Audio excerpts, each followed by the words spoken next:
Lover or hater, Taylor Swift has a big reputation.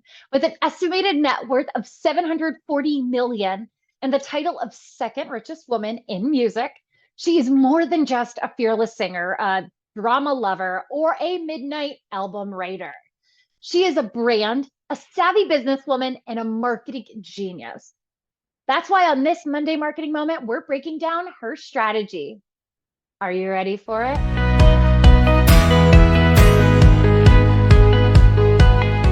Hello and happy Monday Marketing Moment.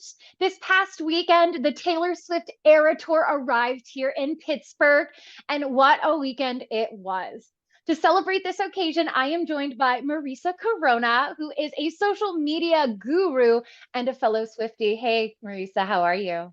Hello, happy to be here. Doing good. I am so excited to talk with you today about the Taylor Swift brand because we're both very passionate about Taylor Swift and really her business aesthetic. Maybe not the music as much, but what she's really done to capture an audience. So we'll start at the top. Marisa, what do you think is really that Taylor Swift brand?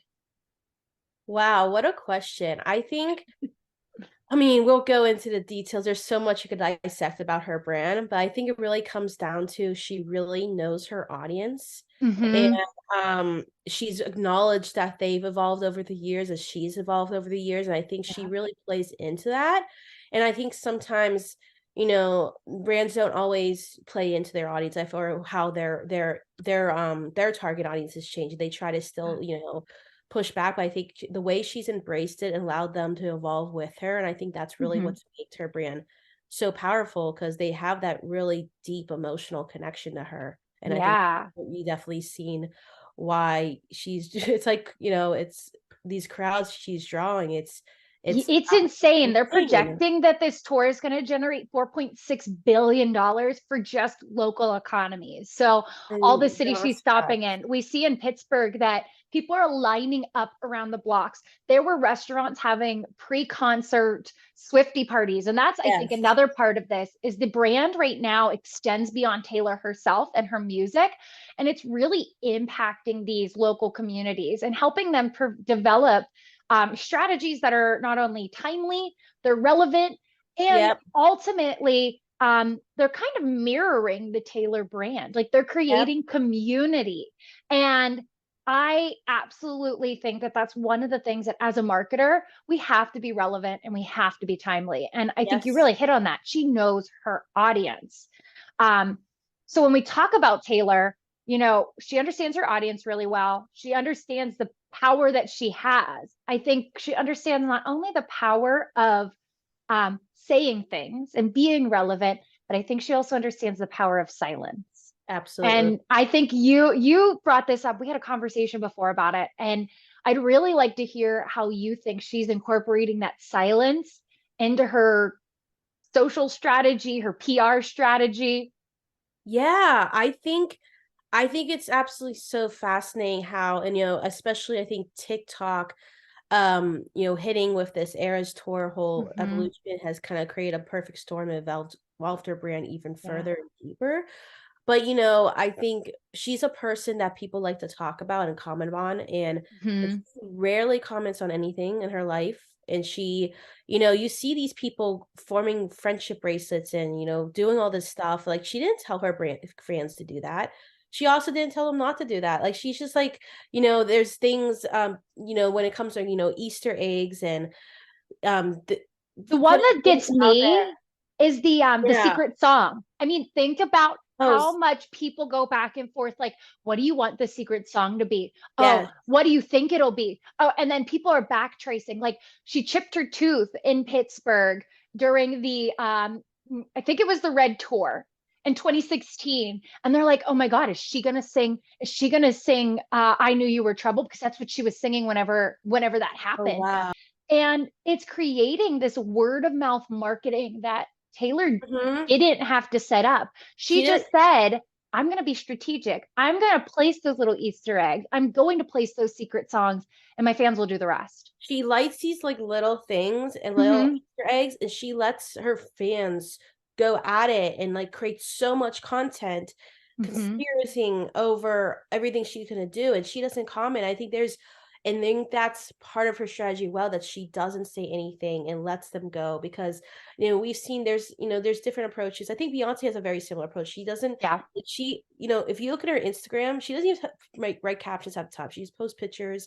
People have something that you expect from this brand. Like there's Mhm. there's artists I think of like Megan Trainor who comes to mind, which is a different strategy. Yep. She's constantly giving to her fans. She's out there creating videos. They know everything about her lives. And then like you think of Taylor, these kind of the opposite. And I think it speaks volumes to me as a content creator, how much content's being It's generated. UGC, And it's she user has generated content. user It's not generated content. Taylor. No, it's user generated content from, Yeah. she didn't really prompt them it's just there's no like whatever that spark is, it's just really fascinating to figure it out because it ultimately came from her, but like how? It's Yeah. like how did she I think it not goes even know if back I to was what gonna we were born, talking but about she with that tested like it. relevance and timeliness and authenticity. I Yes. think we see there are multiple Taylors, and you and I have Mhm. talked about this. You have Taylor, the businesswoman, who Yep. is, I don't know who's running her PR, if she's running her PR and her social and all that, or if she has someone, but whoever it is a strategy mastermind. Then you have, Taylor, the singer, who is the second wealthiest woman in music Yep. because people can relate to her songs. He's that song creator. And then we have Taylor, the person, who's like quirky and does, loves her cats and is kind of like a lone wolf type, but she has these really good girlfriends. And I think people see those different sides and they can relate. She is relating to her audience because they see that they have multiple eras of their life. And she is relating to those eras. She's taking them on a journey down memory lane with this tour while Mhm. bringing them into the future of who they are today and who they're going to be. Yeah. And you mentioned timeliness. I think coming out of the pandemic, we've seen that just in any brand, like Mm, nostalgia is in. I think people have that fear of missing out because of the pandemic, or that's just a kind of a general theme. yeah. You see that everywhere right now that people are rebooting their favorite shows from 10, 20 years ago. They're all, and I've also seen just like in terms of there's a lot of kind of brands doing this kind of like celebrating their whole career, even though they're not Mhm. like doing a farewell tour. I don't know if it's because Yeah. inspired by Taylor, like, think of Ed Sheeran has his mathematics tour going on. Mhm. I know Jonas Brothers are doing 5 albums one night tour. Like they're kind of, I Yeah. don't know if inspired by Taylor, but it seems like, or just this sense of, this need for nostalgia and celebrating, Yeah. the better Coming years. out of, yeah, coming out of the Yeah. pandemic too, I think, and this goes back to those friendship bracelets. Yes. Um, I think that everybody needs a community coming out of the pandemic. Yeah. We've all been so isolated over the pandemic. We know that psychologically we've all become a little bit more individualistic. Mhm. And so people are looking for that sense of community. And I don't know if it was, I'm sure it was her strategy, but Taylor built a community Yep. around her brand and around her music. You have people showing up in costumes, almost like a Comic-Con. Like think Yeah. about how many people enjoy going to Comic-Con because they get to dress up as their favorite characters and they get to just go and enjoy something they love with other people who love it just as much. It's the same principle here. It's creating an event or a gathering of like-minded people who Yeah. all want to just be there. And I've heard great stories about girls are at the show and they're just hype women for each other, Yep. which shows you that everybody just wants someone to connect with. So like as Mhm. a brand, what you could take away from that is create a community.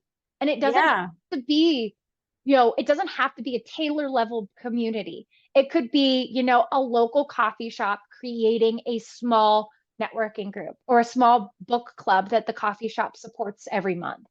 Yeah. Because that brings people back, that creates an environment of inclusion, and then it also helps generate buzz and interest and word of mouth.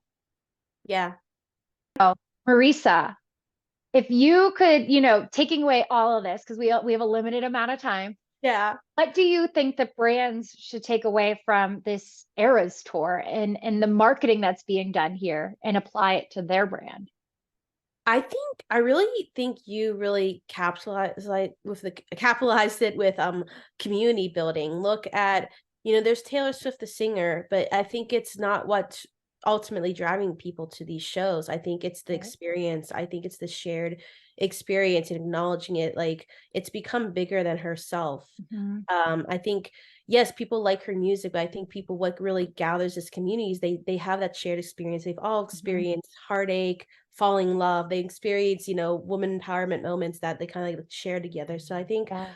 I think like ultimately like I kind of from the beginning, really brands really understand your audience and listen to your audience and grow with your audience. Yeah. And I think that's really the real true power of this whole movement right now. And I think that's something Yeah. all brands can relate to. I love that. As a brand, your brand grows. Your brand is like a person. And Mhm. and as we talk about, this is something I really want to talk about on Marketing Mondays, is humanizing marketing. Mhm. And as a brand, you should be looking at it like a person. We evolve, and so should brands.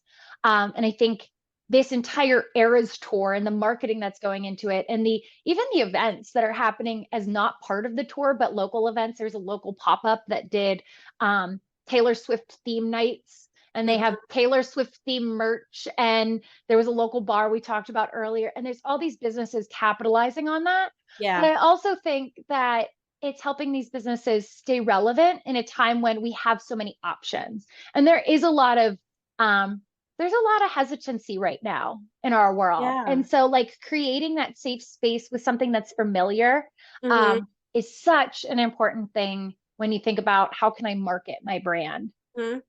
Yeah. Yeah. So, well, Marisa, I know our time is limited here. So I want to thank you so much for joining me for a Monday marketing moment. But if you want to follow Marisa or get to know Marisa, she is on LinkedIn. I'll tag her in the comments, and probably also in the show notes. And if there's a topic you'd like us to cover here on a Monday marketing moment, feel free to leave that in the comments as well. I hope you have a wonderful day, Marisa. Thank you so Oh, thank much. you. I'll come back anytime. Thank you so much. This was Yeah, fun. please do. And I hope everyone out there has a marvelous Marketing Monday.